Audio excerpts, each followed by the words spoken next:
আমি আরফু। পড়ালেখার জন্য শহরে এসে একটা বাসায় ফ্ল্যাট ভাড়া নিয়েছিলাম। বাসাটা একটু পুরনো আর বাসার চারপাশে ঘন জঙ্গল দিয়ে ভরা।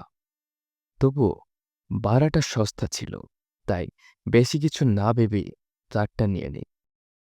প্রথম দুদিন সব ঠিকঠাকই চলছিল, কিন্তু তৃতীয় রাত ঘটল এক ভয়ঙ্কর ঘটনা। সন্ধ্যায় বাইরে থেকে বাসায় ফিরছিলাম, ভাবলাম রাতের খাবার ঘরেই রান্না করব। রান্নাঘরে ঢুকে রান্না শুরু করলাম।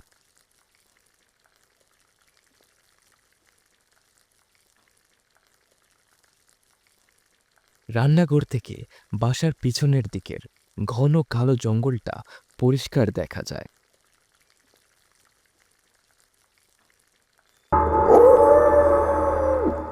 রান্না শেষ করে খাবারের প্লেটটা জানালার পাশের টেবিলে রেখে ফ্রেশ হতে গেলাম।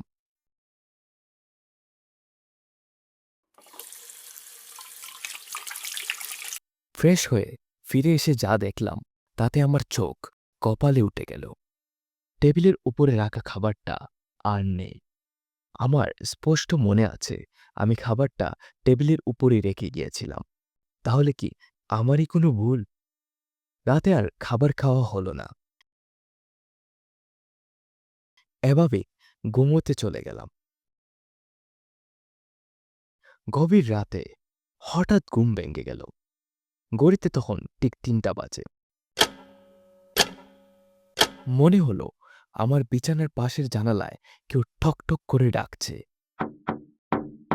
ভয়ে আমার শরীর একেবারে জমে গেল। ধীরে ধীরে জানালার দিকে তাকালাম, কিন্তু সেখানে কাউকে দেখা গেল না। ঠিক তখনই চোখে পড়ল জানালার কাচের উপর। কাচের উপর স্পষ্টভাবে কারো হাতের ছাপ দেখা যাচ্ছিল।